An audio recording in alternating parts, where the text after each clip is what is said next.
आज मैं आपके लिए एक ऐसी कहानी लेकर आई हूं जो इतनी खौफनाक और इंटेंस है कि आप इसे सुनकर हैरान रह जाएंगे। ये कहानी आपको किसी किरदार से इतना गुस्सा दिलाएगी कि जब इसकी एंडिंग आएगी तो आपको सुकून मिलेगा। तो चलिए शुरू करते हैं। कहानी की शुरुआत होती है जूनही से, एक मिडिल एज सिंगल मोम जो अपने रोजमर्रा के काम में बिजी है, ऑफिस में बैठी है। तभी उसके अपार्टमेंट से कॉल आता है कि उसकी फ्लैट से उसकी बेटी ने उनके डॉग को नीचे फेंक दिया है। जूनही भागते हुए घर पर आती है और देखती है कि उसकी बेटी जूनसू डॉग के पास बैठी हुई है और यह काफी खौफनाक मंजर होता है। उसकी बेटी की आंखों में जरा भी डर या गिल्ट नहीं है। जूनही को लगता है कि उसकी बेटी ने गलती से डॉग को बालकनी से गिरा दिया होगा और फिर जाकर दोनों डॉग को दफना देते हैं। कुछ दिन बाद जूनही को स्कूल से कॉल आता है कि जूनसू ने उसके क्लासमेट को डेडली तरीके से बुली किया है। सीसीटीवी में साफ दिख रहा है कि जूनसू एक लड़की को झूले के नीचे रखकर उसके मुंह पर झूला गिरा रही होती है। स्कूल के पास कोई ऑप्शन नहीं होता है, इसलिए जूनसू को स्कूल से निकाल दिया जाता है। जूनही बहुत परेशान है, क्या हो गया उसकी बेटी को। एक रात सोते हुए जूनही की आंखें खुलती हैं तो जूनसू वॉल के सहारे चिपक कर उसके साइड में खड़ी थी और उसने जूनही के पैर पर एक बहुत बड़ा कट मार दिया था और पूछने लगी कि मोम आपको दर्द हो रहा है क्या। जूनही अब अपने ही घर में डरने लगी थी। यह समझ चुकी थी कि उसकी बेटी जूनसू नॉर्मल चाइल्ड नहीं है। उसने डर की वजह से अपने बेडरूम को अच्छे से लॉक करना शुरू कर दिया था और अपनी मोम से सब कुछ बताया। कुछ दिन बाद जूनही की माँ आती हैं ताकि अपनी बेटी की हेल्प कर सके, क्योंकि जूनही बहुत ज्यादा स्ट्रेस में रहने लगी थी। जूनही अपनी बेटी पर नजर रखने के लिए उसके नए स्कूल में स्विमिंग टीचर के रूप में अप्लाई करती है और सिलेक्शन भी हो जाता है, क्योंकि वो पहले स्विमिंग किया करती थी। सभी बच्चों को जूनही स्कूल में स्विमिंग कोचिंग देती है, लेकिन उसका असली रीजन तो अपनी बेटी जूनसू पर नजर रखना था। जूनही ने बहुत मेहनत की, लेकिन वह जब भी दूसरे बच्चों से बात करती तो जूनसू को जलन होने लगती। जलन में जूनसू ने एक लड़की रिया को अकेले में पाकर बुली किया, उसके ऊपर अटैक कर किया। जूनही को कुछ समझ नहीं आ रहा होता है कि इस लड़की का क्या किया जाए। जूनही की माँ उसको चर्च लेकर जाती है, फिर उसको डॉक्टर से चेक करवाने भी ले गई, पर डॉक्टर के पास जूनसू का कोई इलाज नहीं है, बस एक एडवाइस देते हैं, स्टे अलर्ट। ये वर्ड्स जूनही में डर पैदा करने के लिए काफी थे। घर जाते हुए जूनसू ने कहा कि मोम मुझे क्लिनिक क्यों लेकर गई थी, मैं तो बिल्कुल ठीक हूँ। जूनही ने कहा कि तुम यह सब करना बंद क्यों नहीं कर देती हो। जूनसू बोली कि मैंने क्या गलत कर दिया और मैं बड़ी हो गई हूँ तो अपनी मर्जी क्यों नहीं कर सकती हूँ। फिर कार के अंदर तेज तेज चिल्लाने लग जाती है। जूनही उसको लेकर कंट्री साइड में जाती है जहाँ पर फार्म में जानवरों को मारा जाता है। जूनसू को वहाँ पर कुछ देर के लिए छोड़ देती है ताकि जानवरों को मारकर उसके अंदर जितना भी गुस्सा है उसको निकाल सके। जूनसू ने वहाँ पर कई सारे जानवरों की जान ली और जूनही को पूरी उम्मीद है कि अब जूनसू नॉर्मल बच्चों की तरह बिहेव करेगी। इसको घर पर लाकर नहलाती है और अगले दिन जूनही रिया से मिलती है। रिया उसको देखकर डर जाती है। जूनही रिया को ऑफिस में ले जाकर पूछने लगी कि क्या हुआ। रिया बताती है कि मुझसे जूनसू ने अपना रिवेंज लेना कभी बंद नहीं किया और जब भी मुझसे मिलती है मुझे बुली करती है और हैरेस करती है। जूनही भी अब क्या करे, अपनी बेटी और खुद को बचाने के लिए उसने रिया को डराया, कहा कि ये बात किसी को बताई तो मैं तुम्हें जान से मार दूंगी। और रिया बहुत ज्यादा डर जाती है। तभी जूनसू आती है और अपनी मोम को रिया के साथ देखकर गुस्सा होती और चिल्लाने लग जाती है और भागने लग जाती है। थोड़ी देर के लिए जूनही ने उसको सप्लाई रूम में ले जाकर बंद कर दिया ताकि काम खत्म हो जाने के बाद उसको घर लेकर जा सके। पर जूनसू इतना चिल्लाती है कि एक दूसरी टीचर आकर दरवाजा खोल देती है और जूनसू जो रूम से निकली उसकी आंखों में डर नहीं होता, वो सीधी भागती है स्विमिंग एरिया की तरफ और सीधा रिया को पानी में धक्का मार देती है। उसकी जान लेने के लिए रिया की जैसे तैसे जान तो बचा ली जाती है, लेकिन रिया की मदर ने जूनही को बहुत भला बुरा सुनाया। जूनही माफी मांगने के अलावा क्या ही करेगी। आज गुस्से में उसने जूनसू से पूछा कि तुम यह सब क्यों करती हो। जूनसू ने कहा कि आप मेरी माँ हो, आपका काम है कि मेरी रक्षा करो, मुझे प्रोटेक्ट करो। जूनही जान चुकी थी कि उसकी बेटी इंसान तो बिल्कुल नहीं है। तभी जूनसू तेजी से घर की तरफ अकेले भागने लग जाती है। जूनही भी उसको छोड़ देती है और कुछ देर बाद घर जाकर उसको खोजने लगी तो देखती है कि उसकी माँ का हाथ पूरी तरह से घायल है, किसी ने चाकू मारकर हाथ को काट दिया है। गुस्से में जूनही जूनसू के दरवाजे को पीटने लग जाती है। जब वह नहीं खोलती तो लॉक तोड़कर यह अंदर जाती है तो देखती है जूनसू ने घर के सभी चीजों को चाकू से फाड़ दिया है और बोल रही होती है कि तुम कैसी माँ हो, बच्चे को अकेले छोड़ दिया, तुम मेरे पीछे नहीं हो, क्या तुम मुझे छोड़ना चाहती हो। इतनी बड़ी बड़ी बातें कर रही होती है, अपनी उम्र से भी ज्यादा। जूनही उसको आराम से शांत करके उसका चाकू लेने की कोशिश करती है, लेकिन जूनसू उस पर भी अटैक कर देती है और उसको घायल कर देती है। अब जूनही समझ गई कि उसकी बेटी का कोई इलाज नहीं है। रात को जूनही जूनसू को लेकर स्विमिंग पूल एरिया में जाती है और पुल में उसको छोड़ देना चाहती है ताकि जूनसू डरे। करके उसे डूबने का डर महसूस करना चाहती हैं। जूनसू समझ जाती है कि जूनही उसे वहां पर क्यों लाई है, लेकिन जूनसू जूनही को डुबाने लग जाती है और बहुत देर तक सांस नहीं मिलने से जूनही मर जाती है। जूनसू यहाँ से भाग जाती है। कहानी यहाँ से कई साल आगे आ जाती है और हम मिन नाम की एक लड़की को देखते हैं जिसका कोई नहीं है और एक क्लीनिंग कंपनी में घर को साफ करने का काम करती है, जिससे उसका खर्चा चल जाता है। लेकिन एक्स्ट्रा कमाई के लिए वह उन घरों में से अमीर लोगों के पर्स और कुछ एक्सपेंसिव चीजों को चुरा लेती है। एक दिन चोरी करते हुए उसकी नजर हेयांग नाम की लड़की पर जाती है। हेयांग ने उसे चोरी करते हुए देख लिया। मिन काफी डर गई थी कि वो किसी को बता न दे, लेकिन नहीं, हेयांग यहाँ पर अभी नई लगी है। यहीं पर हम इन दोनों की टीम लीडर से मिलते हैं। टीम लीडर ने हेयांग से पूछा कि अपने बारे में बताओ। तो हेयांग बताती है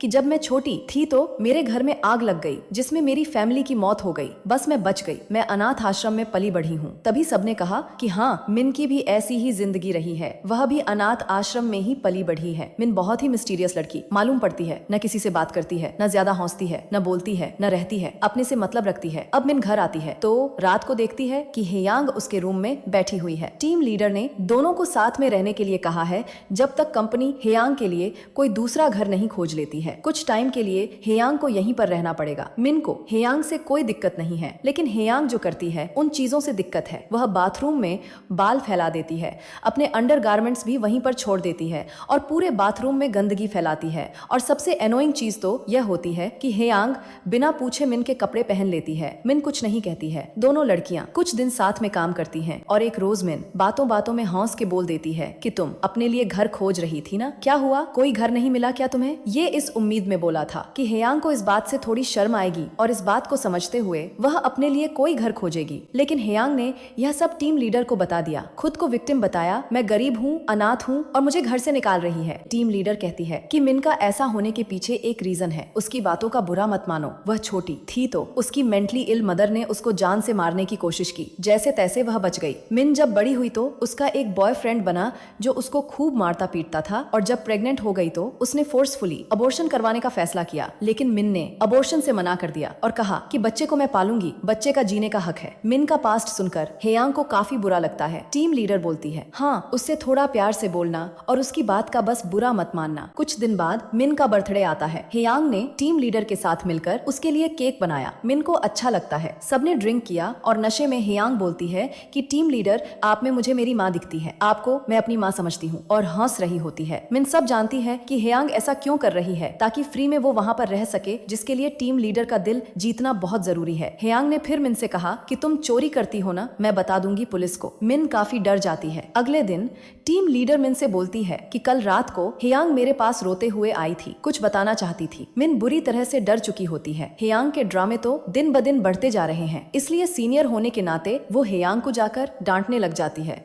लेकिन हेयांग भी कहाँ पीछे हटेगी, उसके लिए सीनियर जूनियर कुछ नहीं है, वह भी उल्टा उसकी इंसल्ट कर देती है। मिन फिर जब घर जाने लगती है तभी उसका बॉयफ्रेंड मिल जाता है।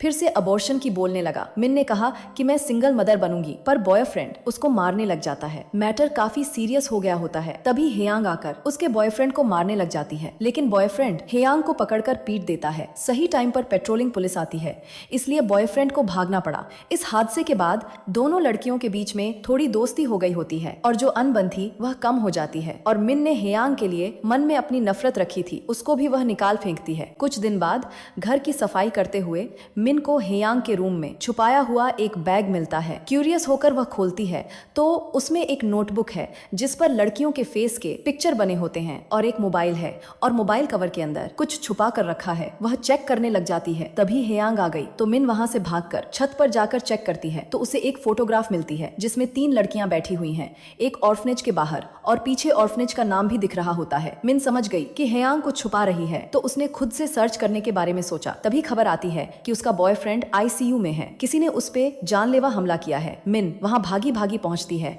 तो पता चलता है कि उसके बॉयफ्रेंड की मौत हो गई है और बॉयफ्रेंड की माँ मिन को धमकी दे रही होती है कि मेरे बेटे की जान ले ली तूने, तू नहीं बचेगी। मिन को कुछ समझ नहीं आता कि क्या हुआ। वह घर पर आती है और हेयांग को बताती है। हेयांग खूब हंसती है और कहती है कि अच्छा तो हुआ मर गया, तुझे बहुत परेशान करता था, पर कुछ ज्यादा ही हंस रही होती है, जिससे यह पता चलता है कि इसी ने उसके बॉयफ्रेंड को मारा है। अगले दिन मिन हेयांग के ऑर्फनेज में कॉल करती है और पता चलता है कि हेयांग नाम की लड़की वहां पर थी, लेकिन वह 1 साल पहले आग लगने की वजह से जलकर मर गई। अब इस बात को और गहराई से समझने के लिए मिन ऑर्फनेज के रिकॉर्ड रूम में जाकर चेक करती है तो पता चलता है कि हेयांग नाम की लड़की पहले ही मर चुकी है और फोटो में दिख रही लड़कियां में से एक हेयांग है और इनमें से 2 लड़कियां मर चुकी हैं और एक लड़की जिंदा बची है। फोटो लेकर मिन भाग जाती है और वह जान गई कि मरी हुई हेयांग की आईडी लेकर अभी उसके साथ कोई और लड़की हेयांग बनकर रह रही है, तो उसके रूम में क्लू खोजने लग जाती है। हेयांग ने देख लिया। मिन ने बिना डरे उससे पूछा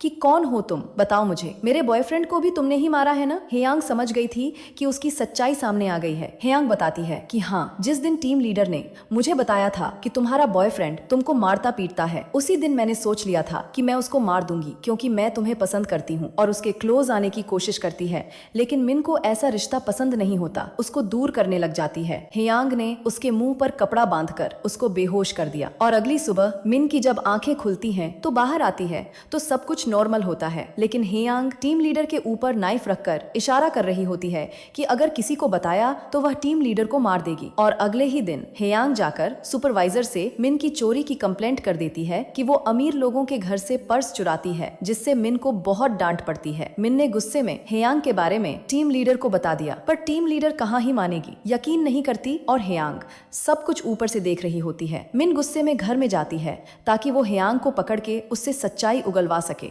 लेकिन पूरे घर में हेयांग ने धुआं कर दिया होता है और मिन को खींच के एक लात मारती है, जिससे वह आकर टीम लीडर पर गिरती है और टीम लीडर जानती है कि किसी ने अंदर से लात मारी है, लेकिन किसने मारी नहीं पता। टीम लीडर के सर में चोट आई होती है तो हॉस्पिटल में एडमिट होती है और हेयांग वहां पर आकर उसकी टेक केयर करने का नाटक कर रही होती है। और उधर मिन ऑर्फनेज की एक ओल्ड महिला से मिलने पहुंचती है जो कि हेयांग की सच्चाई जानती है और हमें सब कुछ पता चलता है। हेयांग वह शुरू वाली छोटी बच्ची जुनसू होती है जिसने अपनी माँ को स्विमिंग पूल में डूबा के मार दिया था और मारने के बाद अपने घर नहीं गई क्योंकि वहां उसकी नानी थी, इसीलिए वह वहां से भाग गई थी और जाकर ऑर्फनेज में रहने लगी।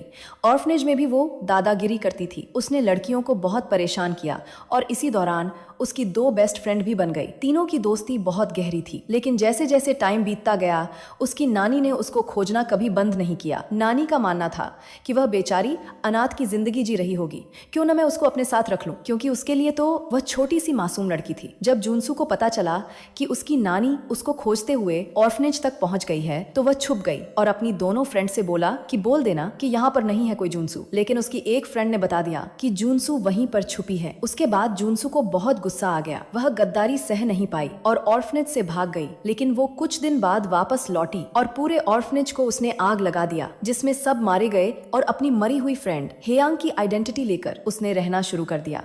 और उसकी नानी ने उसको यह सोचकर खोजना बंद कर दिया कि वह आग लगने की वजह से मर गई है। अब सुपरवाइजर को भी पता चल गया होता है कि हेयांग का रिज्यूम फेक है और उसने टीम लीडर को चोट पहुंचाई है, क्योंकि जब घर में आग लगी थी उसने ही लात मारी थी। ये सारी चीजें रोड पर लगे हुए एक सीसीटीवी में कैप्चर हो गई थी और यह डिस्कस करने आए होते हैं, लेकिन हेयांग जो कि बचपन से ही ऐसी है तो वह कहाँ डिस्कस करेगी। वह सुपरवाइजर को मार देती है, फिर हॉस्पिटल जाती है और टीम लीडर को उठाकर अपने साथ घर ले जाती है। मिन हॉस्पिटल में टीम लीडर को न पाकर घर की तरफ तेजी से भागने लग जाती है। वहाँ हेयांग के फेस पर ब्लड देखकर वह डर जाती है कि कुछ तो हुआ है। हेयांग घर में आग लगाने वाली होती है, पेट्रोल छिड़क रही होती है और मिन से बोलती है कि मुझे बचपन से ही प्यार नहीं मिला, मैं इसलिए ऐसी हूँ। मिन टीम लीडर को मरा देख लेती है और वह पूरी तरह से टूट गई। तभी मिन उसको मारने लगी। दोनों लड़कियां बहुत देर तक लड़ाई करती है। मिन को भी हेयांग मारने वाली थी, लेकिन टीम लीडर अपनी बच्ची कुची जान उठा के आती है और हेयांग के ऊपर अटैक कर देती है, पर हेयांग टीम लीडर को उल्टा बहुत बुरी तरह और तसल्ली से मारती है और फिर मिन के ऊपर अटैक कर देती है। मिन प्रेग्नेंट होते हुए भी उससे लड़ाई करती है और इसी लड़ाई के दौरान हेयांग का हाथ गैस में फंस जाता है। मिन ने भी